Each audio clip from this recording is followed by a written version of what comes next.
இப்ப ஃபிட்னஸ்ல வந்து இப்ப ஃபுட்டுமே ரொம்ப இம்பார்ட்டன்ட் ரோல் தான் ப்ளே பண்ணுது இல்லையா? ஆமா கண்டிப்பா. ஓகே. இப்ப ஃபுட்னா எல்லாருமே காமன் ஃபுட் டயட் சார்ட் தான் இருக்குமா இல்ல அது பீப்பிள் டு பீப்பிள் சேஞ்ச் ஆகுமா? இல்ல எல்லாருக்குமே சேஞ்ச் ஆகும். ஓகே.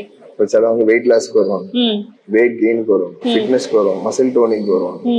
அப்போ வந்து சிலவங்க வந்து மசில் மாஸ் நல்லா இருக்கணும் அப்படின்லாம் வரும். எல்லாருக்குமே கண்டிப்பா சேஞ்ச் ஆகும்.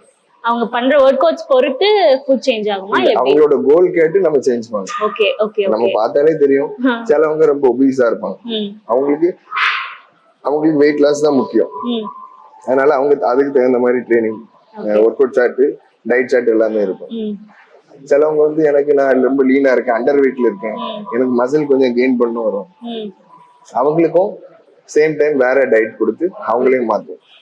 இப்படிதான் ஃபிட்னஸ்னு வருவாங்க. ஏன்னா ஜஸ்ட் வந்து ஒரு ஃபிட்டா இருக்கணும் அப்படின்னு வருவாங்க. சிலவங்க ஓரளவு பரவாயில்ல இருப்பாங்க, அவங்களுக்கு டோன் ஆகணும், மசில் நல்லா டோன் ஆகணும் அப்படின்னு வருவாங்க. அவங்களுக்கு வேற மாதிரி டயட். இப்ப என்னென்ன ஃபுட்லாம் அவாய்ட் பண்ணணும்? என்ன கேட்டா டீ டீ டீ அப்புறம் வந்து டீ கடையில இருக்க ஒரு சில பொருட்கள் டீ கடைக்கே போக கூடாதா? கண்டிப்பா. ஏன்னா டீ கடை வந்து இப்போ ஒரு நாளைக்கு இப்போ ஒரு மார்க்கெட்டிங் ஃபீல்ட்லயோ இல்லைன்னா வேற ஏதாவது ஃபீல்டு, இப்போ நம்ம வெளியே ஒர்க்குக்கு போற எல்லாருமே இவங்க சிலவங்களுக்கு மார்னிங் ஃபுட்டே டீ தான். மார்னிங் வந்து இப்போ ஒரு டீ 2 வடை இந்த மாதிரி சாப்பிடுறேன். ஒரு மனுஷன் வந்து ஒரு நாளைக்கு 3ல இருந்து 4 டீ குடிக்கும் போது அவனுக்கு எவ்வளவு சுகர் ஆட் ஆகுது, ரெண்டாவது அவனோட பிஎம்ஆர் அதாவது மெட்டபாலிக் ரேட், அவனோட செரிமானத்தன்மை கம்மியாகும். அதனால அடுத்த ஃபுட்டு சாப்பிடுறது கொஞ்சம் டைம் ஆகும்.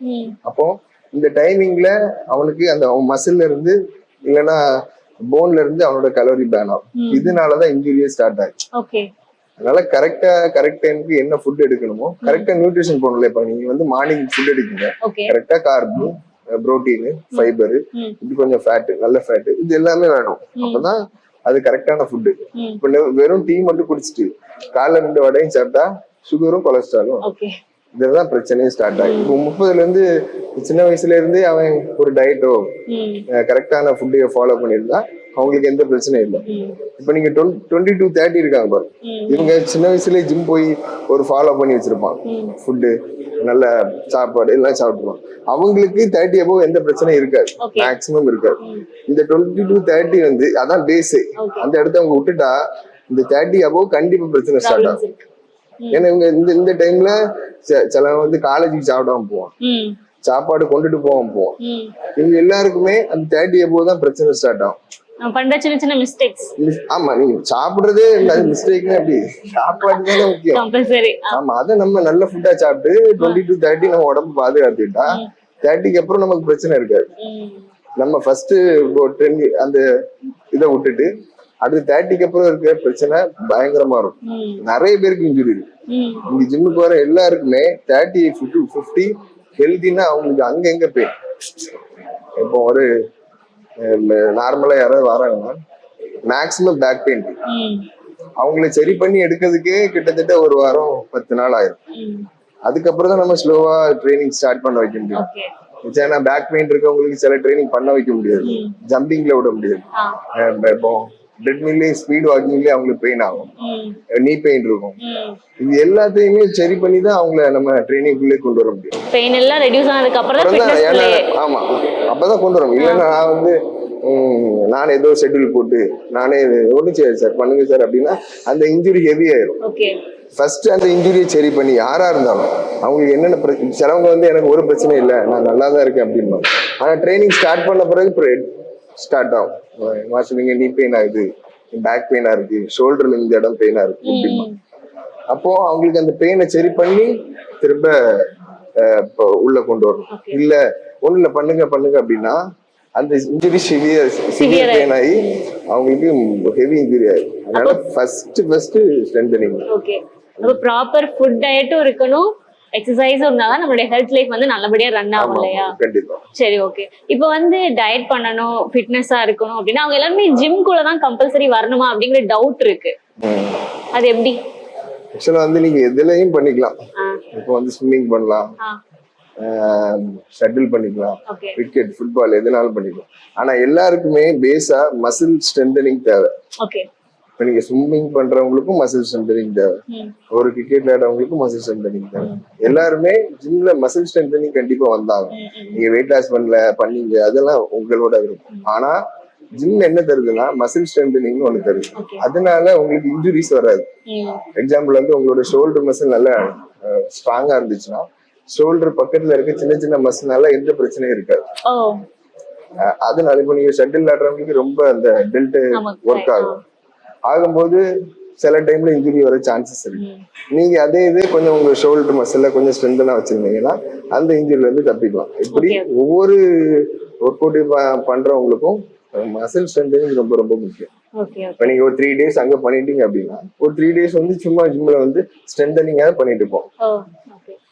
இப்போ ஒரு மனுஷன் வந்து எவ்வளவு நேரம் ஜிம்ல ஒர்க் அவுட் பண்ணலாம்? ஸ்டாமினா பொறுத்து. ஆக்சுவலா வந்து நீங்க வந்து வெயிட் லாஸா இருந்தாலும் சரி எதுவா இருந்தாலும் சரி மசில் ட்ரைனிங் வந்து ஒரு 45 minutes 1 hour தான். அதுக்கு மேல வந்து பண்றது நல்லது இல்லை என்ன கேட்டா. ஏன்னா அந்த டைமிங்ல ஒர்க் அவுட் முடிச்சிடலாம். அதுக்கு மேல யாராவது பண்ணாங்கன்னா சும்மா பேசிட்டு அப்படி ஒர்க் அவுட் பண்றாங்கன்னு அர்த்தம். கரெக்டா ஒரு மசில் டச் பண்ணி அடுத்த மசில் டச் பண்ணி முடிக்க 45 to 1 hour தான். அதுக்கப்புறம் நீங்க கார்டியோ பண்ணிட்டு முடிச்சுக்கலாம். இதுதான் ப்ரொசீஜர். ஆனா வந்து சிலவங்க வந்து நான் சொன்னேன்னா பிசினஸ் பண்றவங்க கொஞ்சம் மென்டலி ஸ்ட்ரெஸ்ஸை குறைக்க வருவாங்க ஜிம். அவங்கள்ட்ட நான் ப்ரொஃபஷனலா நீங்க இப்படிதான் பண்ணணும், ஒரு செட்டுக்கு வந்து 30 செகண்ட் தான் ரெஸ்ட், நீங்க மறுபடியும் அடுத்த செட் போட்டுருணும் அப்படின்னா அவங்க இன்னும் ஸ்ட்ரெஸ் ஆகி ஜிம்முக்கு வரதே விட்டுருவாங்க. அதனால அவங்க அப்படி ஃபிட்டாவும் இருக்கணும், சேம் டைம் அவங்க மென்டலியாவும் கொஞ்சம் ஃப்ரீயா இருக்கும். அப்படி பார்த்துப்பேன். இப்ப மேக்சிமம் இங்க அப்படிதான் இருக்கும். 30 above வந்து ரொம்ப ப்ரொஃபஷனலா பாடி பில்டிங் பண்ணும். ஏன்னா பாடி அப்படி, ஆனா அவங்க ஹெல்த்துக்கு வரக்கூடியவங்க அவங்க அப்படி சும்மா பேசுவாங்க, அடுத்த செட்டு பண்ணுவாங்க. அவங்களுக்கு தகுந்த மாதிரி ட்ரைனிங் கொடுப்பேன். இப்ப பசங்க வந்து ஜிம்க்கு ஈஸியா வந்துடலாம் வச்சுக்கோங்களேன். பட் ஒரு பொண்ணு வந்து ஜிம்க்கு வரணும் அப்படின்னா வீட்டுல பெர்மிஷன் கேட்கணும். அதுக்கு ஃபர்ஸ்ட் என்ன சொல்லுவாங்கன்னா வீட்டு வேலையை பார்த்தாலே போதும், குடிஞ்சு நின்று தூத்தா போதும் அப்படிங்கிற ஒரு டயலாக் விட்டுருவாங்க. அதெல்லாம் பண்ணா நம்ம ஃபிட்டா இருந்துருவோமா என்ன? கண்டிப்பா இல்ல. வீட்டு வேலைங்கிறது ஒரு 10 நிமிஷம் பார்ப்போம், 15 நிமிஷம் உட்காருவோம். ஆனா வந்து ஒர்க் அவுட்ங்கிறது 1 hour 1.5 hours நம்ம கண்டினியூஸா பண்றது. அதுலதான் உங்களுக்கு கலோரி பேன் ஆகும். ரெண்டாவது வீட்டு வேலை பார்க்கும், புனியும் நம்புறோம். அதனால உங்களுக்கு பேக் பெயின் போகுமானா கண்டிப்பா கிடையாது. பேக் ஸ்ட்ரென்தனிங்கிறது அது வேற, மசில் சம்பந்தமா கொஞ்சம் ஒர்க் அவுட் பண்றதுதான் பேக் ஸ்ட்ரென்தனிங். அதை ப்ராப்பரா பண்ணாதான் உங்களுக்கு பேக் பெயின் குறையும். சேம் டைம் நீங்க வெறும் வீடை தூத்தோம் தொடச்சோம் அதனால எனக்கு உடம்பு குறையுமானா இங்க எல்லாருக்கும் குறைஞ்சிருக்கணும். எல்லாரும் வீட்டுல தான் வேலை பார்க்கணும். அப்போ ஒர்க் அவுட் தான் ரொம்ப ரொம்ப முக்கியம். அதுக்கும் நீங்க ஏதாவது ஆக்டிவிட்டி பண்ணணும், ஜிம்முக்கு வரலாம், அப்படி ஏதாவது ரொட்டீனா ஏதாவது ஒண்ணு பண்ணிக்கலாம். பண்ணா உங்களுக்கு ஹெல்த்தியா இருக்கு. இப்ப யாரெல்லாம் ஒர்க் அவுட் பண்ணக்கூடாது? எல்லாருமே பண்ணலாம். எல்லாமே பண்ணலாம். Okay okay. இப்ப வந்து சோசியல் மீடியால நம்ம நிறைய பார்க்கலாம், இந்த ஒர்க் அவுட் மட்டும் ஃபாலோ பண்ணுங்க, இல்ல இந்த ட்ரிங்க் மட்டும் குடிங்க ஃபிட் ஆயிடுவீங்க அப்படிங்கறதெல்லாம் இப்ப நீங்களும் பாத்துருப்பீங்க கண்டிப்பா. சோ அதெல்லாம் உண்மைதான், நான் ட்ரை பண்ணா நடக்குமா?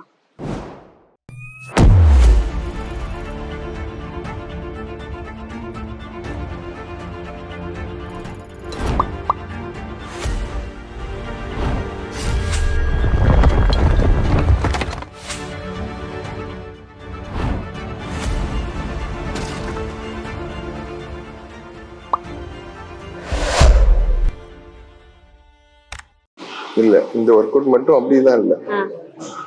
ஆக்சுவலா அந்த ஒர்க் அவுட் மட்டும் தான், அது எந்த மசிலுக்கு ஒர்க் ஆகும் அந்த மசில் மட்டும் தான் ஸ்ட்ரென்தன் ஆகும். மீதி இருக்க மசில் அதுக்கப்புறம் இப்போ சிலவங்க வந்து வீட்டுக்குள்ள இருந்து ஒரு டம்பிள் வச்சு அப்படி பண்ணலாம் இப்படி பண்ணலாங்க. ஓகே, ஓரளவுக்கு ஸ்ட்ரென்தன் பண்ணிக்கலாம். ஆனா அது மட்டுமே நம்மளுக்கு ஸ்ட்ரென்தன் பண்ணணும்னா கண்டிப்பா இல்லை. வீட்டுல இருந்து பண்ணா ஓகே, அதுக்கப்புறம் நீங்க இம்ப்ரூவ் ஆகணும்ல.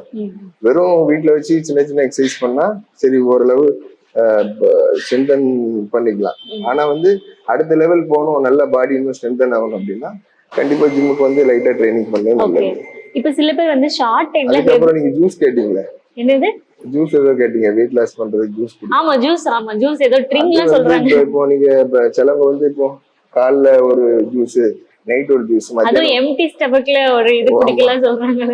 அது என்ன ஆகும்னா அவங்களுக்கு கொஞ்சம் வெயிட் லாஸுக்கு சப்போர்ட்டா இருக்கும். ஆனா அவங்களுக்கு வயிறு பசி கொஞ்சம் கம்மியாகும்.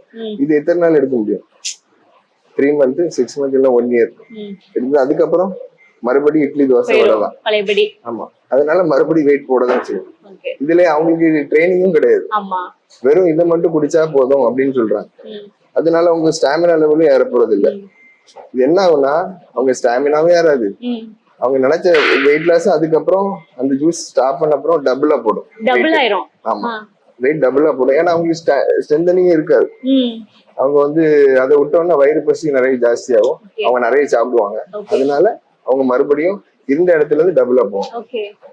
அதுக்கப்புறம் அவங்க ஜிம்முக்கு வந்து மறுபடியும் அவங்க ஸ்டாமினாவை கூட்டி மறுபடியும் முதல்ல இருந்து ஆரம்பிக்கும். ஆமா, இல்ல அது அவங்களுக்கு ரொம்ப கஷ்டம். ஏன்னா இப்போ ஒரு 100ல இருக்காங்கன்னா விட்டா ஒரு 110 120 வந்துடும். அப்போ இருந்ததுல இருந்து 15 கிலோ கூடி இருக்கு. அப்போ அவங்க ஸ்டாமினா ரொம்ப கம்மியா இருக்கும். அப்போ அவங்க மறுபடியும் அதை ஸ்டாமினாவை பிடிச்சி கொண்டு வந்து அது ரொம்ப கஷ்டம். அதனால அது வந்து தேவையில்லாது. டாக்டர்ஸ் வந்து சொல்றது எப்படின்னா மந்த்லி வந்து 5 to 6 kg கம்மி பண்ணி இதுக்கு ஹெல்த்தியான ஒரு வெயிட் லாஸ். ஆனா நம்ம 10 kg 15 kg இப்போ சில பேர்லாம் ஷார்ட் டைம்ல ஹெவியா ஒர்க் அவுட் பண்ணி 10 kg இல்லாம எல்லாரும் ஒரே ஒர்க் அவுட் தான். இப்ப நீங்க எல்லாருக்கும் வந்த உடனே ஹெவி ஒர்க் அவுட் கொடுக்க முடியாது. அவங்களே நடக்கிறதுக்கே கஷ்டமா இருக்கும். அவங்கள எப்படி ஒரே மாசத்துல அப்படி அவ்வளவு குறைக்க முடியும்? குறைக்க கஷ்டம். அவங்களுக்கு வந்து ஸ்ட்ரென்தனிங் அவ்வளவுக்கு இருக்காது. அவங்களோட கார்டியோவாஸ்குலர் என்டியூரன்ஸ் அவங்களுக்கு ரொம்ப இதா இருக்காது. அவங்க ஸ்லோவா தான் போகணும். சிலவங்க ட்ரெட்மில்ல வாக் பண்றதுக்கே கஷ்டப்படுவாங்க. அவங்க போக போக தான் இம்ப்ரூவ் ஆகும். அதனால இப்போ உடனே நடந்துடாது, கொஞ்சம் கொஞ்சமா நடக்கும். சிலவங்க வந்து இப்போ நீங்க காலையில இருந்து எல்லாத்தையும் அவங்க ஃபுட்டு கொடுப்பாங்க. ஃபுட்டுன்னா இப்போ அதுல 0 கார்பா இருக்கும். சிலவங்க அதை ஃபாலோ பண்ணி பண்ணலாம். ஆனா திரும்ப வந்து ட்ரைனிங் பண்ணும்போது கஷ்டமா இருக்கும்ல. காலையில ஃபுட் எடுக்கல, வெறும் சின்ன ஃபைபர் ஃபுட்டு இல்ல ஏதாவது 2 எக் ஒயிட் ஃபுல்லாவே அதை ஃபாலோ பண்ணிட்டு ஓகே, திரும்ப ரைஸ் சாப்பிடும்போது அதை பண்ணிட்டு வந்து ட்ரைனிங் பண்ணியாச்சுன்னா அவங்களால full and full stamina increase பண்ண முடியாது. அதனால ப்ராப்பரா கொஞ்சம் கொஞ்சமா ட்ரைனிங் டயட்டுக்குள்ள போறது நல்லது. இப்போ நம்ம சில பேர் பார்க்கலாம் 1 மந்த்ல வந்து 10 kg லூஸ் பண்றாங்க, 20 kg எல்லாம் லூஸ் பண்றாங்க. அதெல்லாம் நல்லதா அந்த மாதிரி ரெடியூஸ் ஆகுது? ஏன்னா நீங்க சொல்றீங்க ஒரு மந்த்ல 4 to 5 kg ரெடியூஸ் பண்றது நல்லது. இப்போ இவ்வளவு அதிகமா பண்றதுனால என்னென்ன சைடு எஃபெக்ட்ஸ் எல்லாம் இருக்கும்? வந்து சிலவங்களுக்கு வந்து சும்மா ட்ரெட்மில்ல வாக் பண்ணாலே மந்த்லி 5 to 6 kg கம்மியாயிரும். சிலவங்களுக்கு வாக் பண்ண மட்டும். ஆமா, ஒபீஸா ரொம்ப ஒபீஸா இருப்பாங்க அவங்களுக்கு.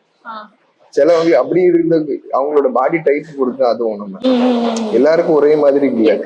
சிலவங்களுக்கு என்னதான் பண்ணாலும் ஒரு நாளைக்கு 300 கிராம் 200 கிராம் அப்படிதான் குறைய மைல்டா தான் இருக்கும். அதனால நமக்கு குறையாதுன்னா இல்ல, அவங்களுக்கு ஸ்லோவா நடக்கும். இவங்களுக்கு ஆனா ஒரு இடத்துல வந்து ஸ்டாப் ஆகும்.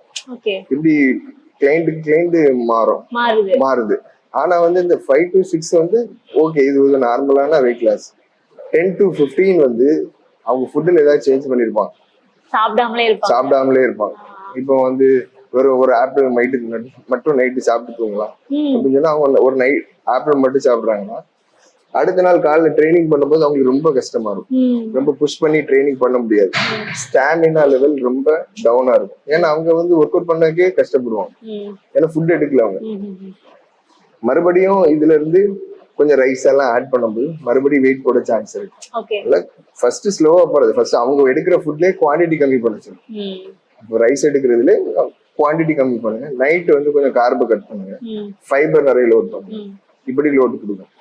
அதுக்கப்புறம் தான் ஸ்லோவா கொண்டு வர முடியும். உடனே பெரிய சார்ட் கொடுத்து ஃபாலோ பண்ணுங்க. சிலவங்க ஸ்ட்ரெஸ் ஆகி ஜிம் அவுட்டே போயிடும். அதனால ஃபர்ஸ்ட் 1 மந்த் அவங்களை அப்படியே ஸ்லோவா கொண்டு போய் தான் நாங்கெல்லாம் கொண்டு போவோம். இப்ப நிறைய பேருக்கு இருக்கிற டவுட் வந்து எவ்வளவு நாள் ஜிம்முக்கு வரணும்? இப்போ ஃபார் எக்ஸாம்பிள் நான் வெயிட் லாஸ் பண்ணணும் வரேன், ஒரு 7 மந்த்ல நான் வெயிட் லாஸ் ஆயிட்டேன்னா அங்கேயே ஸ்டாப் பண்ணிக்கலாமா, இல்ல நான் லைஃப் லாங் வந்துட்டே இருக்கணுமா அப்படிங்கிற டவுட்ஸ் இருக்கு. அதை கிளாரிஃபை பண்ணுங்க. ஆக்சுவலா வந்து நீங்க 7 மந்த்ல குறைச்சிட்டீங்க, நீங்க நினைச்ச இடத்தை அச்சீவ் பண்ணிட்டீங்க. ஆமா.